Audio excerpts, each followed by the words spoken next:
People too, they have come out say they come curse Quinny Jonas. Now these people they didn't use ego, them kill and challenge. Right now they thing turn bloody you. It turn bloody. They use snap, they kill animal or and things. They induce incantations and things. Now if Nananum get all these powers, why Nananum no they use these powers develop them towns? I mean this be legit question. If there is this power that can kill people, that same power should be able to fix things in your vicinity, right? So why are we? I don't get it. Is it misplaced priority because the Jonas guy missing Kakes Bekuna and Kakuno? Why don't we use the powers in the town to develop the city or the town?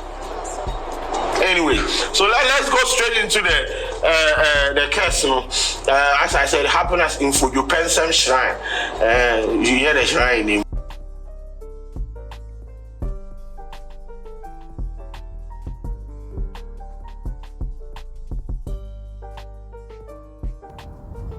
Yeah, Tony Women do Benama Siam and Cafe Valaji. Ne Vamo dia po video ala jabana ma video. No was a Siam see was a Chichusi. Aha. Elevere. The new camera boy and yebe Macbobe Togbe dewe. In your blue Togbe. Aha. Over left for de. Allo Magableke be ole diabo. Quinny Jonas. Il me po ebe mejo. Mi afete mi lefeme. Mi afete de mi lefeme. Mi afete mi le Ghana du come. Mi po ile yu ole e gafile mian. Ame ku de kadewe. He yovo fimi du kaka de ame ku de kawe. Wa we le e gaduzon. Quinny Jonas cho vale afa dobere no ko gade ko jira duome do ame chichi o pere ejugbe yo jude meta ni yuwa wenye be yuwa wi ame vodi fe vonyenye e yanya agbema ame vodi fa gbe e yanya agbema mi ame ibowere no kankume na mi ko ame kankume na wala trust no vola. Mais c'est le vidéo mais au globe ne kukaba Quinny Jonas fait vidéo yo o fo fidere be ju e fiata mi anovi amedo nglo vidéo o nglo message we no ba bia se be e fiade e huele la mena alo sikale la mena e ya menu e tira alo ne dunu vole me de gazewa agbe yo le mi afiama ameibo maga agbe ka ameibo yata ko mele ngogbe pole dede yata me china mele fafia le mojibe e fitok ple finowe mi dasi le devion no bi question so that we will grow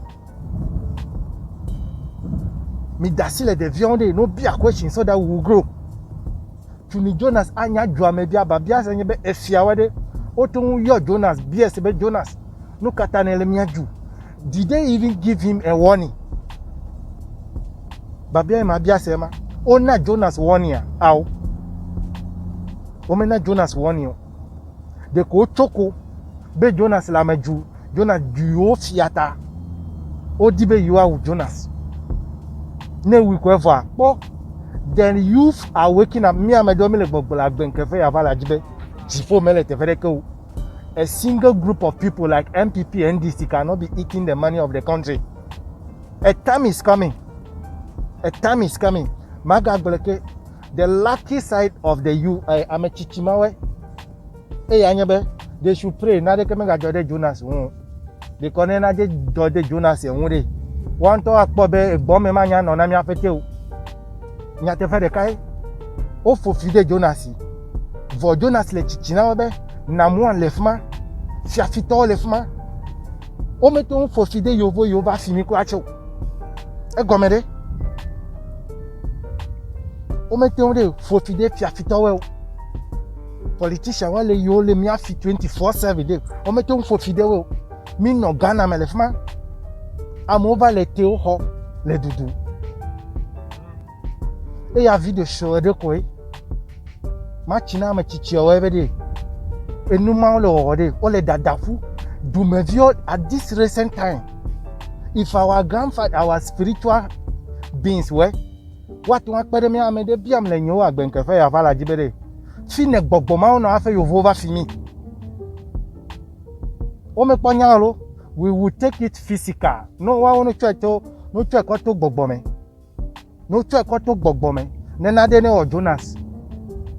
Because the way machina me amede yo mi le kaji fifie mi le nu fo. Mi le nu fia de viawe.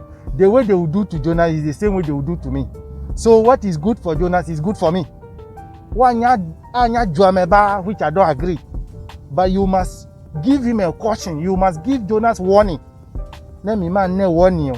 And you think that you can just wake up one day and curse the boy for the boy. Now the name was Jonas. We will not take it that way anymore. Yeah, me bro. Jonas is just insulting. Insult yamile osigbe. Yeah, no, nyebo chok pa chakple yire. Et bombe. Pas me yo kwa va itobe yo le fifode amiera. Et dole miawu. Nemi le dole fiche no komi ko yido yo vote jiajo mi afe. Nemi ave politician we no le dolere. Dodo ya me wujo. Ovio me pe fu. Ya amele duto wo fe nwedie. Ova le fe kudi. Ni ma fonu didio. Enya so ilema. Mi afa me chichio ya me nyabo. Nu gomesera onye. Mia efe me che me jua me yao. Bonu ile fefe de nyebe. Mi dasile de via no bia question. Mi dasile de via children in America and other countries, developed countries, we are claiming we want to be like them. They allow their children to ask, Daddy, don't be stupid. Your son is not telling you that you are stupid. He said, Daddy, don't be stupid. Mega mole. No vi lo we. Ni ma fonu didio me bia dagbe na me sia me.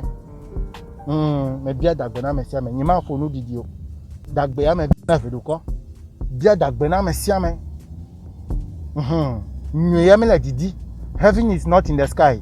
Heaven is here on earth. No vi lo we. Ni no ka me. Agbenu me de mak blona wenye be nenu yo mele fafia nu yo mele wo le moji eleji jona ola jagbagba be na subscribe bogomia kpo be nu je button je ma won de be subscribe na subscribe na subscribe wala ke ma nye plomia no kame subscription nu evele na subscribe le wo bat ezi button jila aziga viaji gaswema na ziji notification bell z all ekpe dade plus so be gbe si agbe na me ko video kododa we ano YouTube achi na be me ko video kododa